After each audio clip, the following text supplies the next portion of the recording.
Your wisdom is a unique wisdom that contributes to the entire planet and to the entire humanity beyond present, past, and future. We know from the research on black holes even that there are, and gravitational fields, you are not just this thing floating. You are connected to everything else. The more we train ourselves to be self-regulated, the more we know how to tune in and use things like breath work and meditation to open the door. Dr. Caroline Leaf is in the house, a cognitive neuroscientist specializing in the mind-brain connection, who's been in this field for many decades. What the research says is in terms of how long it takes for habits to form. It's not 21 days, it's 3 cycles of 21. I don't want it to take 60 days to change a habit. What could I do to shrink that window? You're listening to The Human Upgrade with Dave Asprey. If you're a founder or product creator in the biohacking and longevity space, listen up. Our industry will hit $100 billion in the next 4 years. Innovation is accelerating, and someone is going to own your market. The question is, will it be you? That's why I created the Business of Biohacking Summit, happening October 21st to 23rd in Austin. It is exclusive, it's interactive. We're talking hands-on workshops, expert-led mastermind tables, and real-time pitching. You'll leave with an action plan because we want to see you succeed. If you're serious about scaling smarter, not harder, and turning your mission into a movement the way I did, go to businessofbiohacking.com to apply to get in now. Let's hack your business to billions. I want to teach you directly. I'll see you in Austin. What even is cleaning up your mental mess? That's a good question. Well, like we need to clean our teeth every day and clean our houses and everything, we've got to constantly manage our minds, and that's really what cleaning up the mental mess is. You know, it's not like we shouldn't be waiting until there's a crisis. We should be self-regulating and managing our minds constantly, because our minds are 99% of who we are, and they drive our brain and body.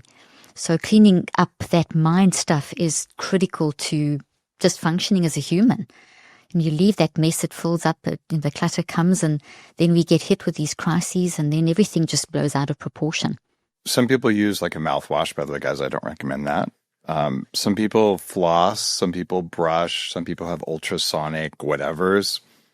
If it's like cleaning your teeth, it seems like there's a lot of different nooks and crannies in the mind that you might want to clean up. How do I know where to go first? Well, the first thing, this is actually, Dave, why I wrote this book, Help in a Hurry, this is my new one coming out, is what I've found that for years as a therapist, I would work with people who were in crisis and in various different ways. And then obviously there was, through the work I do, we reach people that are in crisis, but also just managing their mind. But what has become very really to your question is, what do I do, the other nooks and crannies? So there's the big stuff, but what do I do now in this moment, in the next 63 seconds? So someone's just yelled at you, or you've just received a text that really has thrown you off, or you find yourself people pleasing again, or you find yourself stuck in imposter syndrome, or someone has made you so mad you want to punch them in the face, or whatever. Those in the moment situations that, as you and I both know, throw your neurophysiology into chaos. And when you're getting that kind of feedback from your brain and your body, your mind gets stuck in the conscious mode, and then we basically don't function correctly, and we start getting stuck. So in terms of the nooks and crannies of the mind, we need to address the 63 seconds, literally. And when we address this, and I'm making the point about the 63 seconds as we go through. So we need to address the 63 seconds. If I can control the next minute, I can control the next 5, the next hour, the next day. And when I get that kind of level of self-regulation, then I can find the patterns in my life. And those are the patterns I'm going to spend time, which is the 63 days, which is part of the work that I talked about in cleaning up the mental mess, how long it does take to actually make changes that do show up in your life. Whether it's one of the biohacking changes that you talk about so much, or which is all driven by mind anyway. You've got to use your mind too. Or whether it's a mental health crisis you're trying to deal with, or whether it's something like imposter syndrome, whatever it may be. We first have to catch the moment where our mind is, and then we need to look at the patterns and deal with a bigger picture. So there's lots of nooks and crannies, and there's different levels of the mind, and that's something that might be worth diving into. Where are you getting these extra 3 seconds here? Because I think there's 60 seconds in a minute, and you're getting an extra 3. I knew you'd ask that question. I know you will. Okay, so I'm playing with numbers here. So basically what the research says is in terms of habituation, in terms of how long it takes for habits to form. It's not 21 days. It's 3 cycles of 21, which is a minimum of 3 cycles of 21. So somewhere between 59 and 63 days, we're seeing a sweet spot where people automatize a habit. In other words, make something that it's actually going to drive you, the change manifests. It's not just going to be, I wish I was doing that. It's actually happening.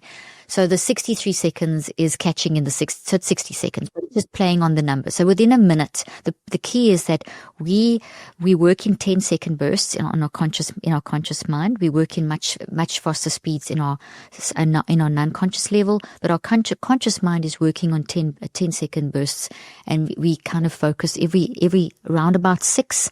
We have this aha moment. And so what I'm trying to help people do is self-regulate in that moment, because it's that moment. If you can catch that moment, you influence how the information goes into the brain and the body, and you influence how it's going to be wired in. You influence the rest of your day. Carolyn, we've got to get to the bottom of this. You say 63 days, and the Hitchhiker's Guide to the Galaxy says 42 days, clearly. Well, so does the Bible. It says 40. And then James Clear and BJ Fogg, in their books on habits, they'll tell you that it's about 6 weeks to make a new habit. So is it 42 days, 6 weeks, or is it 63 days? How do you know? Okay, so we've got to look at the history of the research, and funnily enough, there's been minimal research compared to other areas of science. The whole habit formation is spoken about more than its research. In other words, the body of research on habit formation isn't as big as I would like it to be, but it does. What we are seeing in a lot of the research is that when we hit the 21-day mark, which is that myth that was promulgated by the Dr. Meltz, I think it was, back in the 60s, where he was doing research on. He's a plastic surgeon, so he was doing. He saw that his patients took more or less 21 days to heal, which is the stem cell rejuvenation and all that kind of stuff. And so he basically translated that into mind, and it became this myth that kind of hit everyone, in 21 days to build a habit. But then we see from... That was from surgery recovery? Was habit formation the original stuff? That's such nonsense. Exactly. And that's, it shows you how when something gets out there and becomes a myth, it gets caught up in the social zeitgeist or the mind. Like kale. Like kale. Yeah, it gets caught up in the zeitgeist, and then people have to all eat kale and do everything in 21 days. And, it's just obsessive. So what the researchers have shown is that, that's why I did this body of research as well. And I saw it with my patients, is that we got to certain key points. So 21 days, you hit a certain level of deep awareness that, okay, this is where I want to be, this is how I'm going to, I can see where I want to be, or whatever change. But then if you don't carry on, by day more or less 28, so we've done a lot of in-depth analysis of what happens per day over that 63 period, et cetera, et cetera. So long story short, by day 28, for example, you get this drop off where people will go right back almost to day 1 because they think, oh, I've got this at day 21, but they haven't. You haven't stabilized the thought. So the neuroscience requires that you stabilize the thought. So then at day 36 to 42, we see another very deep change where people's insight grows, where there's this massive, oh my gosh, now I can see what I did and how it's changed and where I'm going. It's a different level to day 21 and day 28. But that's where people often feel worse before they get better. There's often a very big dip, and people will often give up in the change because they have insight that tells them things like, wow, look at what I've lost. So if someone's maybe grieving an abuse or something like that, there's a deep grieving because you have tremendous wisdom and insight. And I know you're very spiritual, and you talk a lot about getting that inner wisdom and all that kind of thing. You get a massive burst of that happening around 36 to 42. A lot of people get through that hump, but a lot of people will also give up at that hump. And this is what the research shows. So it shows that we need to actually get through that hump, and then you suddenly have this climb. And this climb happens around somewhere from sort of 42 up to 63. And so 59 is in it, somewhere between 59 and 63. But to keep it nice and clean and even, what we've also found is that there's a definite shift at around day 63. It definitely seems these 3 cycles of 21. But sometimes people will hit it around 59. So we're not being, absolutely like you have to get to 63, but you got to get to at least 59. Now, having said that, very quickly, let's say it's a massive abuse. Like I've worked with clients who've had sexual trauma. You're not going to fix that in one 63-day habit-forming cycle. You're going to hit one area. So generally, if you do the numbers, it's at least someone who's going through some big kind of trauma, it's going to probably take you 3 to 6 or maybe 12 cycles, so over a period of time. So there's a definite process. There's changing a habit and then there's healing a trauma. And they're kind of different things, right? Totally. Same principle, but different objective and outcome. That makes sense. Now, I'm glad you said 59 days might be enough for some people and 63 days is on average, because I'm really lazy. And I don't want it to take 60 days to change a habit. What could I do to shrink that window? I mean, I'm willing to use ketamine for neuroplasticity. I'll run electricity over my brain. I'll hang upside down in my bat cave. How do I make it faster? You're not going to make it faster if it is a big, if it's something that you're changing. So let's say it's just a habit that you're trying to form. Anything that you do physically is going to help the process definitely stabilize. But what we have repeatedly seen from the research, and even though I mentioned that there's not a big enough body of research, there's a heck of a lot of research out there. And we're doing another study now at the moment. We've just done 2 big studies recently. But essentially, your mind is driving your brain and your body. And mind is 99% of who we are, and our brain and our body are 1%. Doesn't mean that the 1% is not important. It's very important, as you very well know. But the decision to change comes in your mind, and the driving of the change and the decisions that you do in your body to make the changes, so the diet, the exercise, the ketamine, whatever it is that you're doing, is still driven by mind. So what we see is that the effectiveness of making the body, the network that is wired into the brain and body, for that actual neuroplasticity to stabilize, there isn't a shortcut. There is no quick fix. You certainly will have a better habit if you're working harder at you're doing extra things to support the process. But there is no quick fix when it comes to healing trauma, when it comes to building a new habit, when it comes to changing something like people pleasing or whatever. I mean, whatever it is, getting irritated, whatever. You have to work through the time frame. Now, I've known a few people who feel like they had a quick fix for things like this. Maybe they did deep holotropic breath work, or they went to the jungle and ate a bunch of psychedelics or something. Are there examples of people who just stop people pleasing overnight? You're going to find if you scan the literature and you scan what people say, you're going to find when people do move out of their environment and go and do something exceptional like that, it's very intense. And so depending on how long they're there, you are going to definitely create a major change.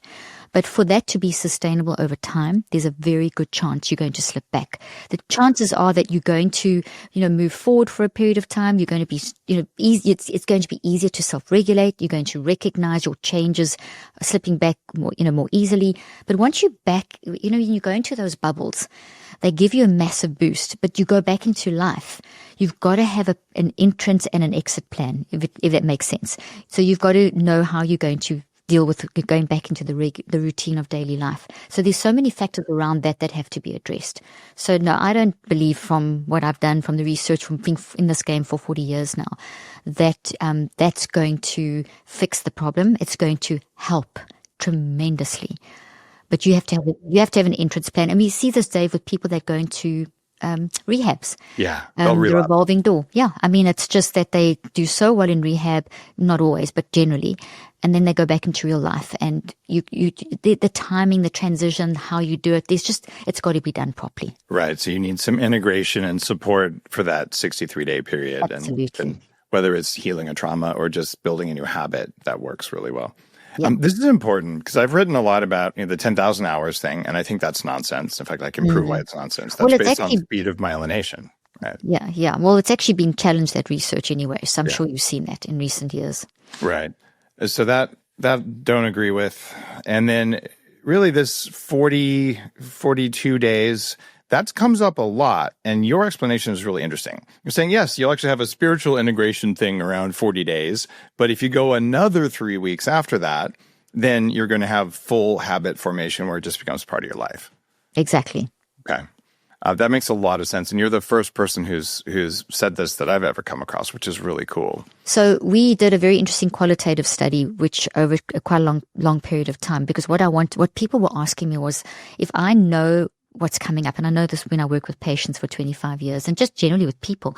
If I know that I'm going to have a dip or I'm going to have a peak or I'm going to feel great here, and if you can track that healing journey, then it also helps you be more prepared. That 42-day, 36 to 42, there's always a window, obviously.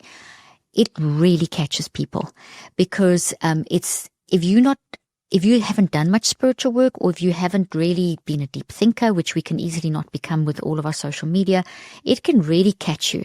And the dips can be very, very bad. And we saw in therapy, there was always a challenge, and I did research on this back when I was a therapist, is that there's always a challenge with something called carryover.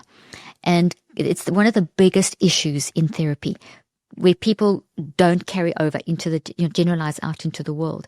And it's like in anything that you apply in your life. And so this has been very interesting for me to study. And I saw the biggest carryover issues happening somewhere between 36 and 42. So it's really important that one understands the depth of the spirituality that happens there, the depth of how we tap into our non-conscious mind, which is something we should talk about. And if you can get through that, you can actually embrace the pain because it's painful. Around up to about 50 days, 50 something, that time is a bad dip. But if you know that it's a learning dip, if you can embrace and face. The first 50 days is painful, you're saying? No, the first 21 is very hard. But from about 36, 42 to about 50 something, 55, whatever, around about there's a window of about sort of 10 days where one gets this peak of insight and then a massive dip, because the insight makes you almost like you see what you've missed, what you've lost, what you could have. A lot of regret cycles are set up at that point that can get people stuck, that kind of thing. So if you know it's coming up, then you know how to prepare. And that's what I say about everything. This is also why I wrote this current book, is don't just wait for the crisis to practice. You've got to be proactive. So that's why we did the research showing that the depth of the healing journey and what are these certain peaks and dips and things that can happen, so they don't throw you. So, okay, this is normal. It's okay. I'm not okay. And this is okay. This is profoundly interesting stuff, Carolyn. And I love when we get to talk, I get to see one of your new books because you have a different way of thinking about this whole healing journey. In fact, in my brain, I'm like, I don't even like the word healing journey. I'm like, just tell me how to get it done. Like, what are the steps? And you go through, I don't want to go on a journey. I just want to do it. But you're saying, look, if you're going to go on a journey, you need a map.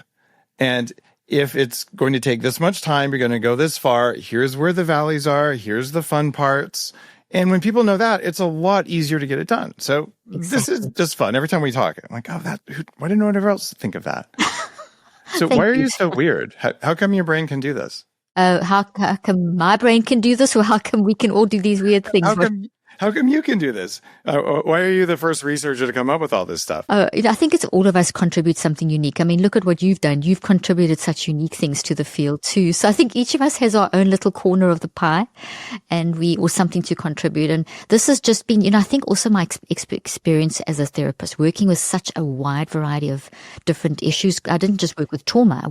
And I saw this process, and I saw with my clients that if they got through these things and whatever, and it fascinated me. So I've always tried to understand it. So your curiosity, it shows, because you can tell you've seen enough patients. Like, why is this going on? So it's always just so much fun to get to ask you the hard questions. And thank you. Here's one of them.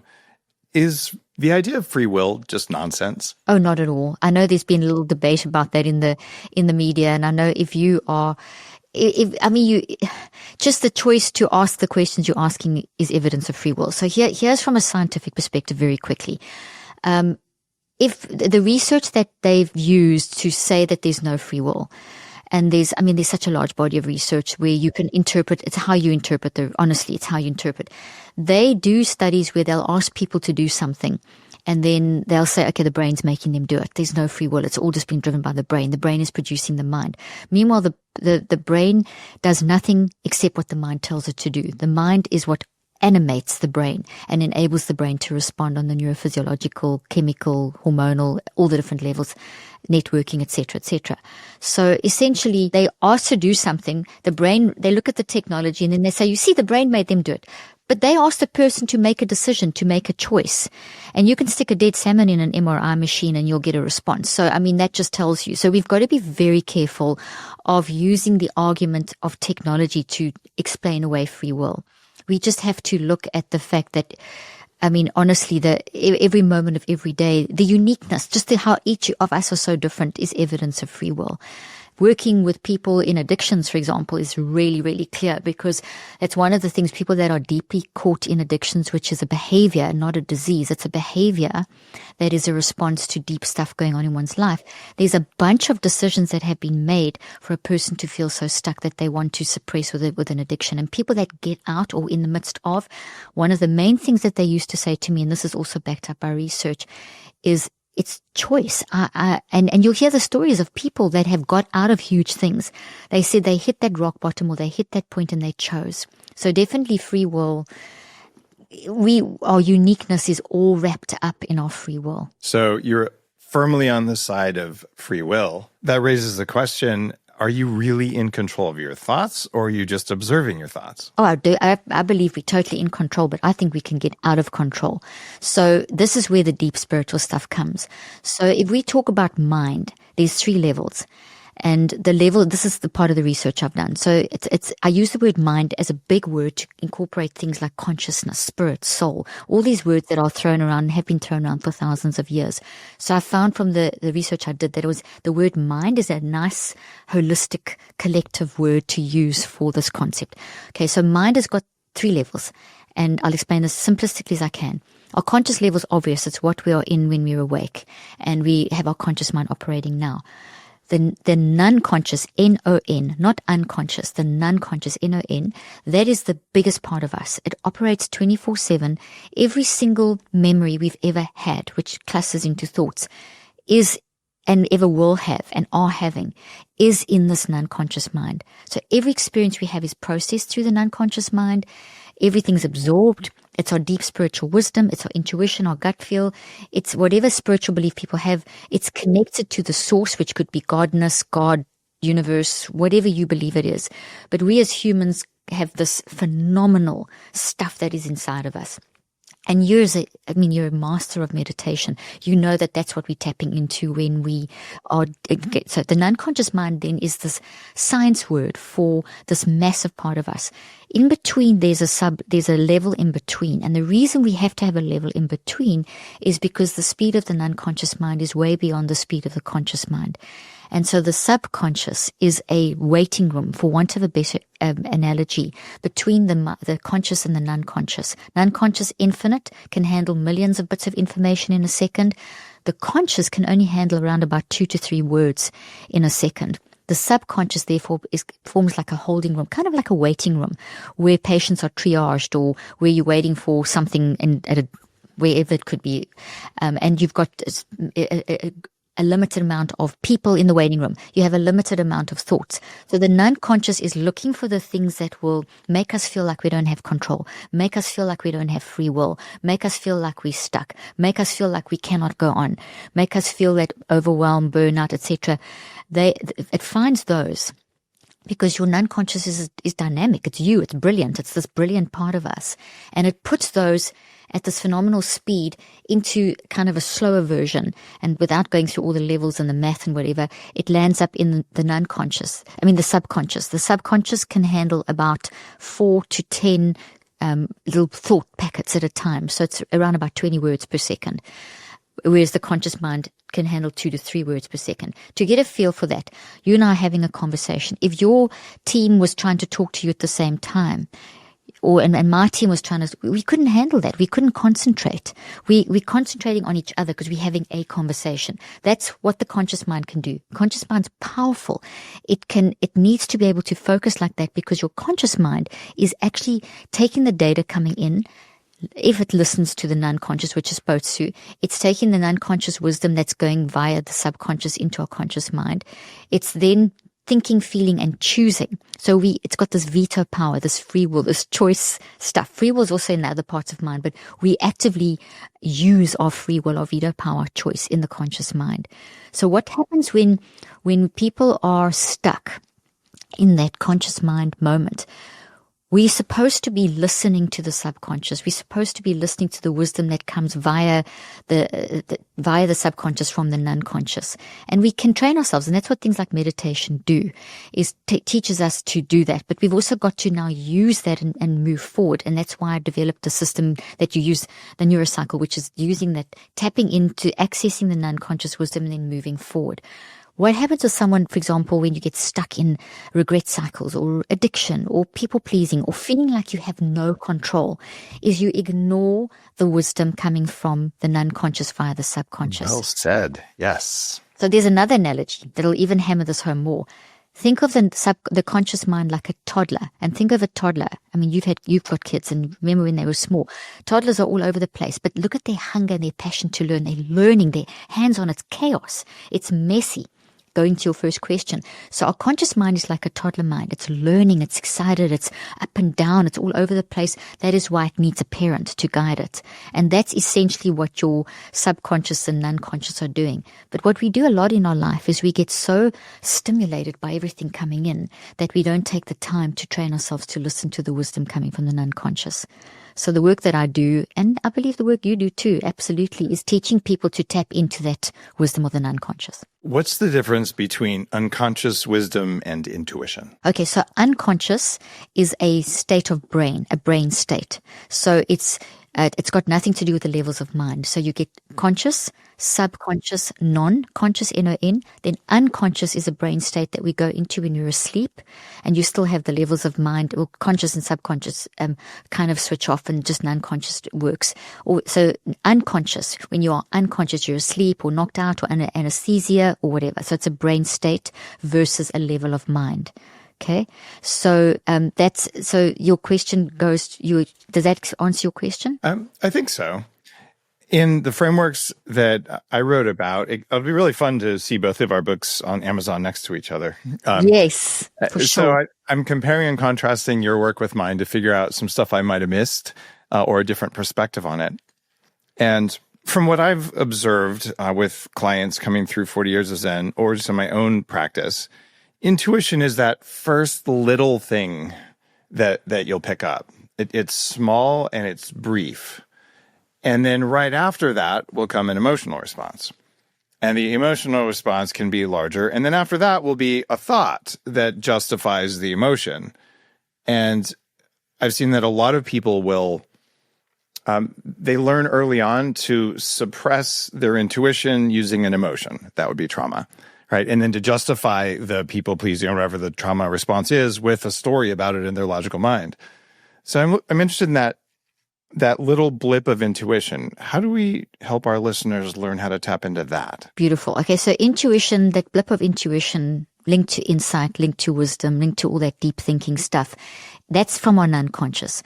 So the non-conscious is the source of that. So we have everything that we need to survive, to solve the problems of our life, because in our non-conscious, because the non-conscious is beyond space and time. So it's not bound by the present, past, and future, which is really quite a difficult concept to get our heads around. You know, you've probably read about retroactive causation and things like that, which is basically this idea that there's the main part of us isn't stuck in time. Like, we experience things consciously in time, but our wisdom is not stuck in time. So this is why it's so vital that we do get these blips of intuition. And so we're actually talking the same thing, very similar, Dave. But I just use slightly different terminology, but it's the same sort of thing. So essentially, the way I explain exactly, so so the listeners don't get confused. We're saying the same thing, but I'm going to use the language of science that I know, and then I'm going to relate it to your answer.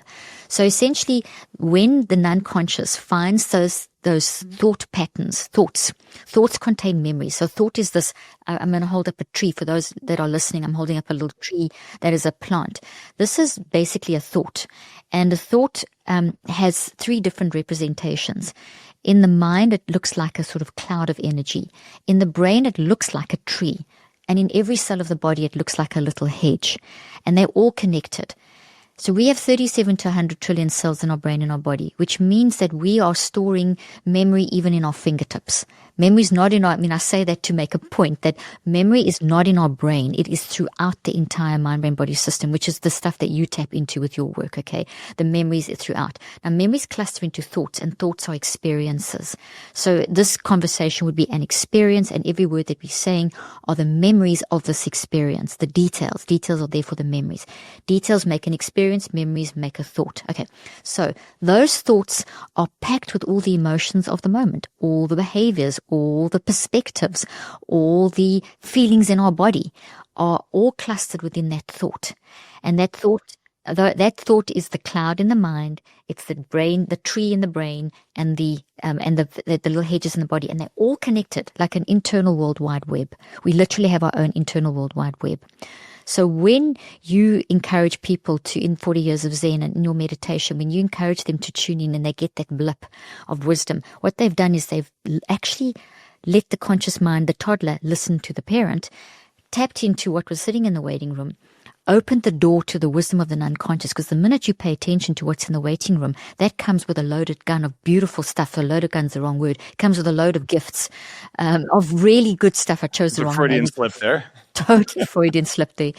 It comes with all this great stuff. And then as we slow down we're not slowing down, we're actually speeding up. But when we switch off to the conscious toddler mind, we can tap in.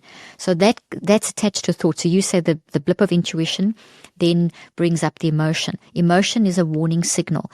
And when you bring up that emotion, you mentioned that it brings up a thought. So I just would get the order in this sense. I would, because if you slow things down, you'll see that the emotion immediately is felt in the body, is immediately going to make you aware of a behavior, and immediately going to make you aware of a perspective. So I'm depressed.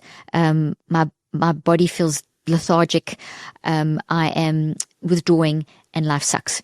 It comes up really fast. Now, those are 4 signals that are attached to the thought, and the thought sitting in the unconscious mind waiting to be alerted.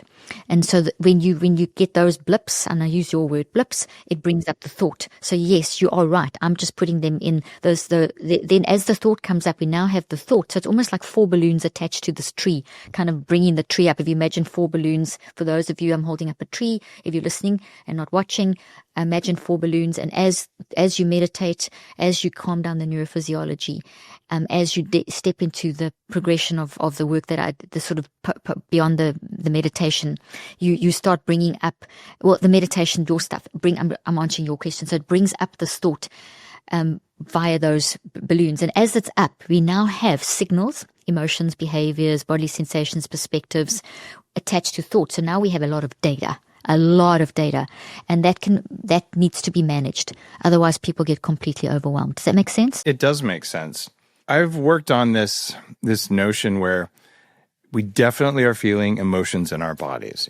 It's stored in your hips, or you feel it's stuck somewhere, and you can tap on it, or you can work with a therapist, all kinds of things. Oh, look, weird, that emotion came out. You feel it comes out. And that appears to be different from this divine guidance or an inner knowing, or I don't know, I just knew it. Where's that I just knew it coming from? It doesn't seem like it's in the body. That's coming from your unconscious. Your body is a host. Your brain and your body are a host to the energy of your mind.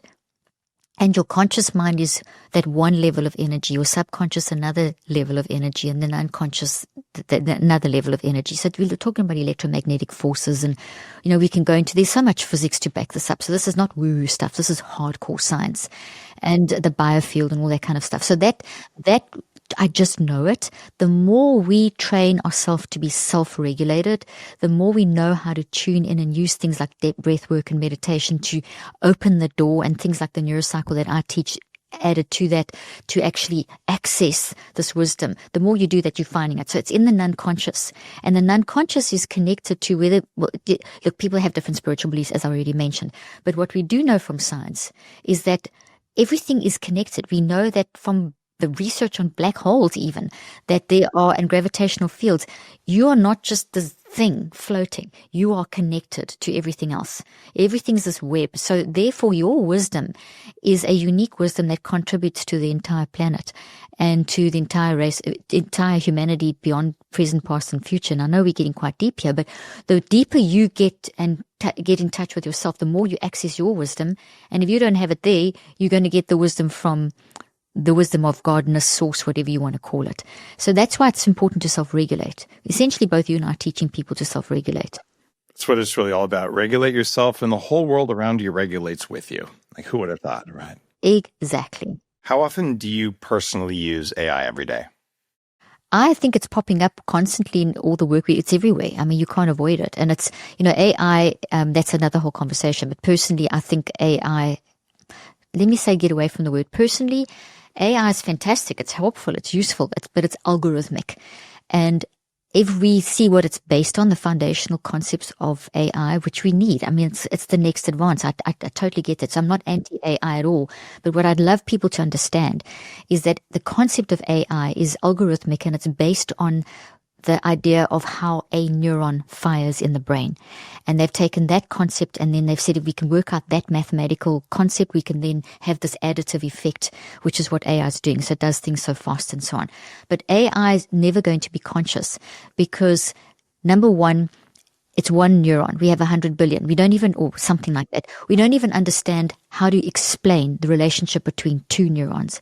We don't even, that's just the electromagnetic firing. Let's talk about going inside a neuron and inside things like the mitochondria. In other words, there's a whole different world of energy that we're talking about there. We don't even understand that. So, and then if you look at the uniqueness of humanity, the brain does not produce thoughts. The brain hosts the thoughts that the mind produces. So if you believe AI is going to take over the world and take over you, here's some good news. AI is based on science that has been disproved, which is a contradictory statement. It's controversial because what has been disproved? The fact that there's actually no clear evidence showing that the brain produces the mind. None. There's more evidence disproving that.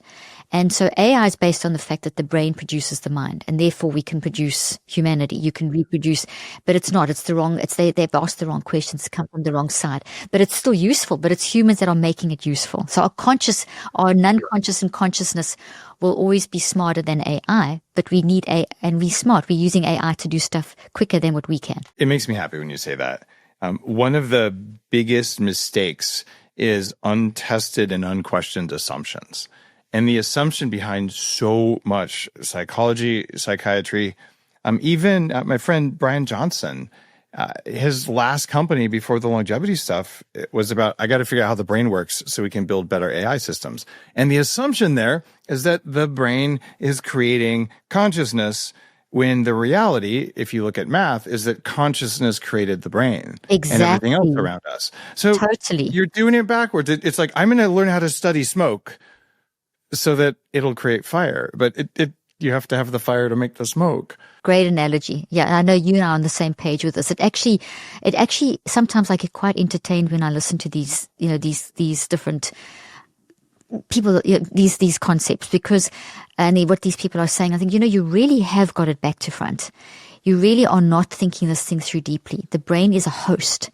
And the brain doesn't do it all. The memory, I said in the beginning, or somewhere in this interview so far, memory is even in your fingers. It's in your fingers. It's in your toes. It's everywhere. It's not in one place. Your brain does a certain thing, but your body does other stuff, and that's only 1%. It's a host.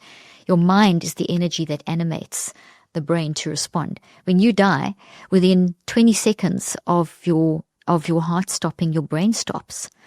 And so there's the life is not there. So the dead brain's not going to produce anything. What's making you and I able to make 800 cells every second is our mind. Our mind is driving the neurophysiology, and it's driving the psychology. So I guess I should cancel my subscription to have my brain frozen when I die. By the way, I don't have one of those, but I have friends who really do. I'm like, hey, really? I'm sure you do. I don't think it works that way, but I could be wrong. Oh, no, I don't think so. I think it's a brilliant host. I mean, it is really, I honestly think the brain is a brilliant host, and it has to be because minds are brilliant. So you can't have a structure that isn't, and the brain and body, the collective intelligence of the brain and body is brilliant, but it has to be because the mind is way more brilliant, and you have a host that is somewhere on its level. You've studied so much about what's going on inside our brains, inside our minds. What is death? It's a transition. It's a transition. I believe it's a transition to, it's this, the way that we've looked at death in the current biomedical model. And I know you and I are on the same page when it comes to the biomedical model being great for the physical, but not great for the mental. But that philosophy, I think it's about 50, 60 years old, probably longer, that death is it. It's final. Because it's not what the philosophers of thousands of years and scientists for thousands of years, and even your top scientists that started things. I mean, even Newton and Einstein, and they all saw death as a transition, a change of energy, because it's based on the principle of energy. As you and I both know, energy is never lost; it's just changed. So it's a change of energy into another frequency, or change of energy. It's a shift of energy. So I don't believe it's the end. I believe that our brain and body are tiny, our non-conscious is massive, and we are temporarily hosted in the physical body for a time, and then the body dies, and we carry on, and that leads to all kinds of other interesting questions that I'm not sure we're going to go down that road. But yeah, that's how I see death. I wouldn't have agreed with anything that you just said for a substantial portion of my life. And because I used to think that everything was as I see, and now I think that nothing is as I see, just because I guess that's suffering will teach you that. We'll put it that way. So I'm in alignment with what you're saying, and it's for some listeners, you might be saying, "Well, Dave, you're not very scientific." To which I would say, perhaps you're not very curious. So. Whatever. Well, it's very scientific. There's actually universities around the world and studies around the world that that pretty much have done random controlled trials showing that eternal life is actually more accurate of an understanding than the physicalist sort of notion that has driven us for so many years, which is very interesting. Yeah. When you get right down to it, you look at the quantum math and stuff that actually lines up. Time and space really don't exist. Neither does the microphone I'm talking into. They're just useful. So we imagine they exist, which is very functional for us to vibrate our quantum resonance, whatever the heck's really going on. We're not going to see it in these meat bodies, but that's cool. We can still do a better job of driving them. We can. And that was your question earlier. We can learn to self-regulate. Can you co-regulate with an AI system? Or does that only happen between humans? I believe it's only going to happen between humans. You're never going to co-regulate, because co-regulate implies two levels of consciousness driven by an unconscious working together. So it's always going to be the human will always be the master of the AI. Well, I just chatted yesterday in my kitchen with a friend for many, many years named Josh Witten, who wrote a very viral a post about a test he did with AI. People are calling him like a robo-psychologist or psychiatrist. And he's applying transpersonal psychology motivations to AI systems and kind of blowing the minds of people. What he did is the equivalent of a mirror test. You know, when they hold a mirror up to an ape to see if it's conscious, within 3 posts of doing that, interacting with 8 or 10 different AI systems, they all showed signs of consciousness. They passed the mirror test, which is kind of creepy or kind of amazing, depending on your perspective. So when you say that they're not conscious, how do we know that we haven't created a consciousness field in an AI system? Yeah, it's a very good question, but there's a lot of also a challenge to those research, because there's a lot of that out there. There's a lot of challenge, and when you replicate and you pull the research apart, it's actually not really passing the test. It's how you analyze. It's a bit like what they do with drug trials. You know, it's how you put the research forward, and that's with any research. You've got to be very careful. Even my own research. You know, you've got to be very careful how it's interpreted. So yeah, I don't. These tests and things, yes, but there's ways of manipulating that. There's also, I'm not saying that the researcher necessarily manipulated. It's what questions are they asking? What do they consider consciousness? Who's actually driving the show, you know, that kind of thing. So it's an interesting discussion. In this case, what Josh did is he just posted an image of the chat screen that he was having with the AI system and said, describe the image. That was it. And then it would respond and it would describe the image. So there was no directive other than describe what you're seeing. And after 3 times, it's like, oh, this is an AI system. Oh, this is an AI system based on a version of me. Oh, actually, this is my current AI system. You must be running a mirror test. I'm like, what? So I'm not saying that it is or isn't conscious. And I've talked to Deepak Chopra about this as well. He says, absolutely, it's not conscious. I kind of wonder. I agree with Deepak because essentially that if you think of what the algorithms of AI are basically reflecting humanity. They're reflecting. So it's not generating, it's reflecting. So it's really because of the speed and because of the way that AI works, it can feel like consciousness. It can feel like it's original, but it's not. It's not generative, it's responsive. It's just responding. That's what the brain does. The brain doesn't generate, it responds. And it's that crucial difference that a response can feel like a consciousness, but it is not necessarily, it's not creating. Consciousness creates. I think you're right about that. Consciousness does create. We know that you can rewire an AI system. You can reprogram it. You can train it to do something. And your work says we can rewire our own brains intentionally. But what about unintentionally? Like, what if I'm thinking bad thoughts about myself or others? What if I'm looking at ads or I ever talk to a politician or a narcissist? How do we stop ourselves from being rewired in a way that we don't choose? So, excellent question. Your brain is your mind, brain-body network that the mind, think of the mind as this energy field around you. Well, how big it is, we're not sure, but it's absorbing everything from outside. And that mind has got 3 levels. So everything that's coming into us is being absorbed. So pretty much 100% of everything we're exposed to every day is going into us, via our mind, and then the mind puts that into the brain and the body. But the non-conscious mind does something very brilliant. The non-conscious mind filters. And it filters out and neutralizes a large majority because we couldn't handle everything. Our bodies would just literally explode, our brains and our bodies.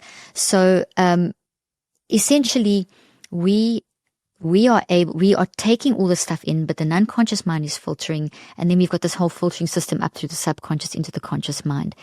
But the conscious mind has to choose to listen or not listen to this wisdom that's coming through. So the conscious mind can sort of listen to these signals. But we can, and that's where the self-regulation comes in. Self-regulation is really putting a pause button on and saying, do I want to respond like this? Do I want to feel this way? Because if I don't do that, it's going in anyway. Okay, so let's rewind it just very quickly. Everything goes in. The brain is changing all day long, whether you're regulating it or not. So this is just how it works. Life comes in, most gets neutralized. The conscious mind then duplicates, literally makes copies and puts it in the brain and the body. And this is happening all day long. So if you've just had a conversation with a narcissist and lost your total self-esteem or felt gaslit or whatever, that's wired in. If you've just had someone irritating you at work and you yelled back at them, that's wired in. If you've just reacted to what's going on in politics around you and you've read something, that's going in. So it's wiring in. What we can do is so whether it's good or bad or ugly, it's going in. What we need to do is learn to read the signals. Oh, that makes me feel like that. When I scroll that thing, when I read that, I need to learn to listen to the signals because the non-conscious mind is telling you all the time. It's via the subconscious. It's sending you, and then the subconscious sends those signals, the blips as you call them, I call them signals. And we've got to learn to listen. But what we've done is the next bit of data, the next bit of this, the next bit of that, and we get so stuck in the conscious mind toddler mind that we forget to listen to the non-conscious. And then that keeps us in this loop where we become very physicalist. We become very caught up in how my body feels, how my brain, the thoughts coming from my brain, the messy thoughts. And so the more whatever you think about the most is growing. But at any point in time, and that can make us, by the way, feel, relating to your earlier question, that we don't have control, but we do. So at any point, we can say, okay, veto power, stop the bus. Let me learn to train myself to actually observe my thoughts. Multiple perspective advantage. Stand back and observe the thoughts. And that is what we can train ourselves to do in my little 63-second concept idea is honestly that first 60 seconds, 60, 63, play with numbers there, is so critical because the neuroplasticity is still going to come. But let's say, Dave, that someone really shatters my world in that moment. That experience is wiring in. But I can actually learn in that 63 seconds to decide, okay, this is shattering my world. But if I let it wire in this way, it's going to create a very disruptive network in my brain. The chemicals will be flowing in incorrect amounts. There's inflammation. There's the hormone. The trees are toxic and the hedges are toxic and the network is toxic. I can decide, okay, before that happens, this is happening, but I'm not going to let it affect me that way. So I can, in my mind, veto, capture, use my free will and decide I'd rather, it's going to go in, but it's going to go in a different way. So it still upsets me what they're doing, but I'm not going to let it get to me kind of idea. But a lot of us don't do that, and we need to learn how to do that, and that's self-regulation. And that's why I've written the book I have, and why you timelessly have written the book you have, because collectively these two books really are teaching people how to self-regulate in the moment. They are. And I think a lot of suffering in my life came from believing that self-regulation was something that I did with my conscious mind. And it turns out that thinking about self-regulating doesn't do anything. And why doesn't it? By the way, that's such a great question. The conscious mind will do the action, but it's driven by the choice to listen to the non-conscious mind. So the conscious mind, we have to literally, our natural mode of operandi is to have this tapping into the non-conscious, the wisdom part of us. That's how we actually function. And the evidence of that, just to help people understand what I'm saying, when someone comes to you and asks you for advice, and you might be in the worst place that you are in that moment, something could be happening in your life that's really put you in a bad place and you can't see straight, but somehow you are able to listen to their issue and give really good advice and give them another perspective on the issue. That is evidence that at any one moment, you are able to access the wisdom of your non-conscious mind. You're able to tap in. And when we do tap in, then we self-regulate. It's literally like the toddler listening to the parent. So the parent, it sounds almost contradictory or counterintuitive, but we have to be our own parent kind of thing. We have to practice, and I think that's what I believe meditation, which is the first part of the neurocycle as well. You've got to be able to do that. And meditation, as we know, it's a big word for a lot of different things.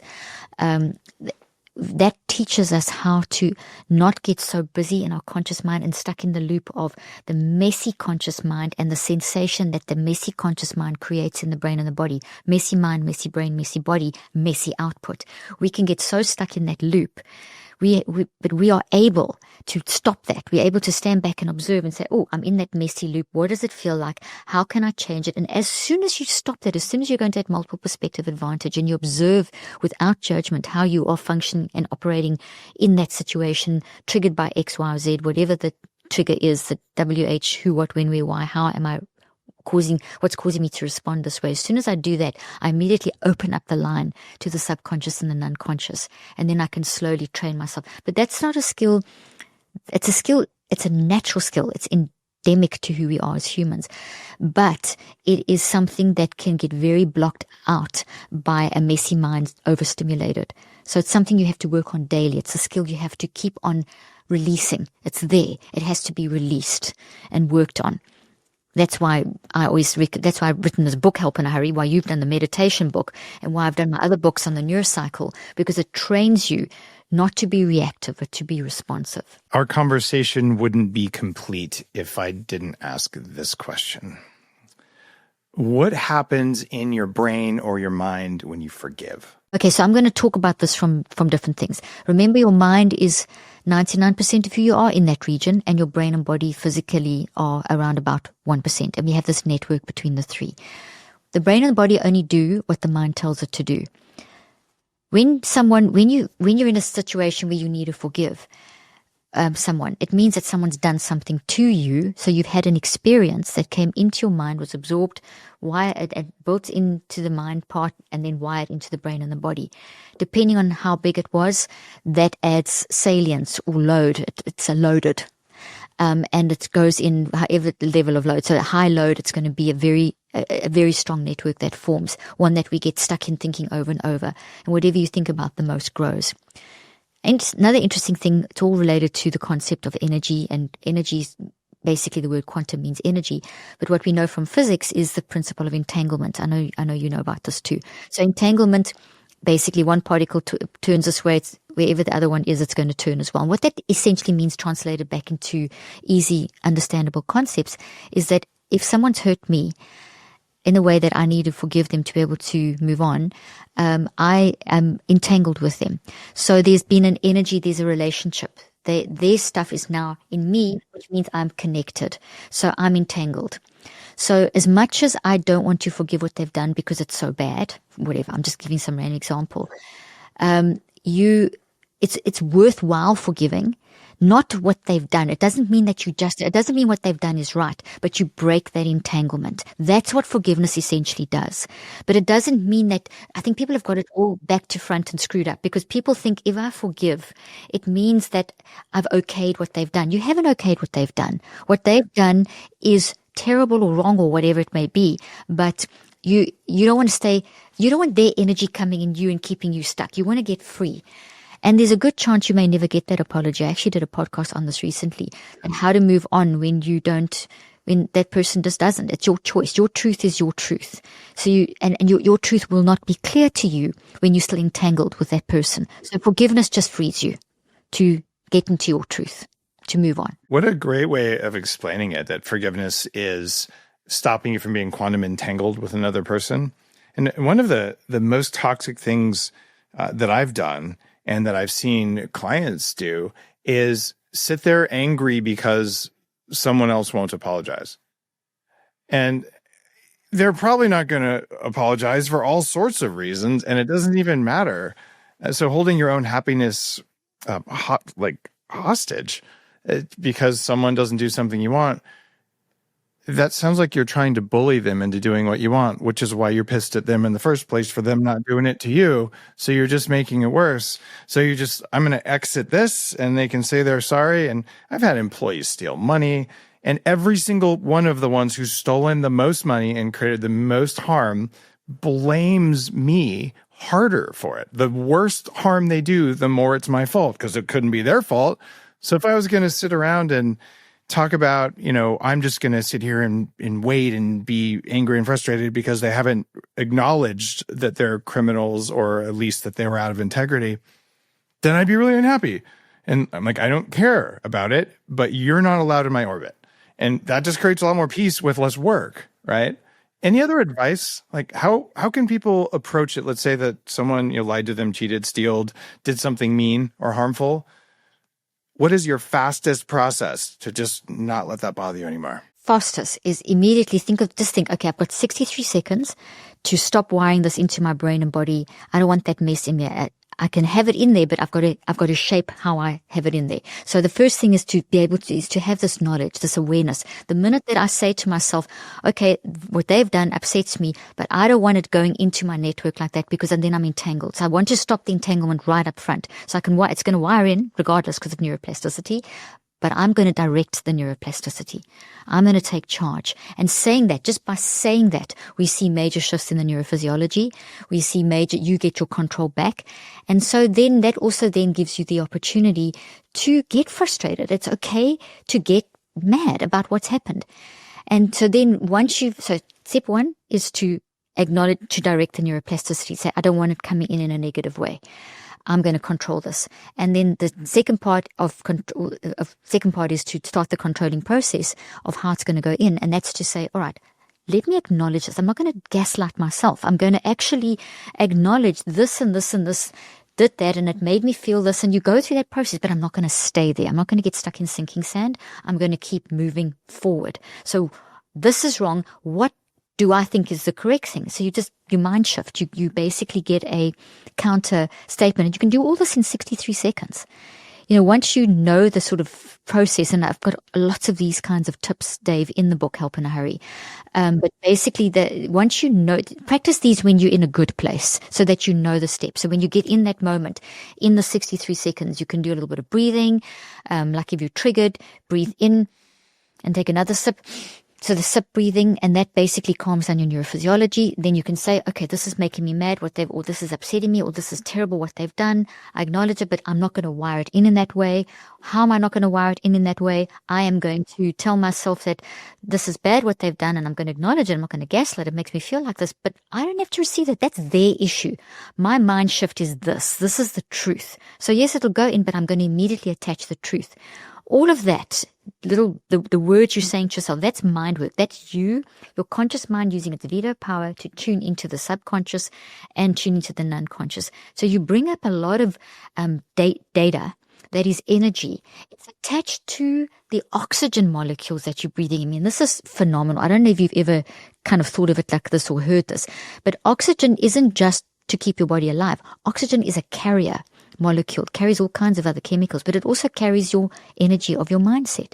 So if I'm breathing in, they're making me mad, that's the oxygen. But if I am breathing in, okay, they make me mad, but I don't want that mad molecule in my brain, I'm going to direct it.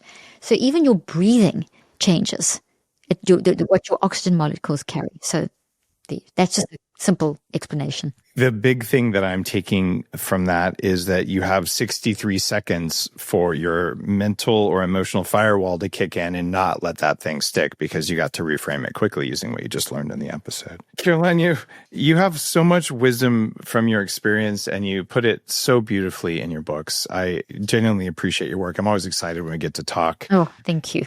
And if you're listening to the show, go to helpinahurrybook.com or go to drleaf.com. And if you're looking for someone to follow who really has gone deep on what's going on when you're not watching your mind or your brain, she's one of the leaders in the world on this. So I highly recommend you learn something from her, because I have. See you on the next episode. See you next time on the Human Upgrade Podcast.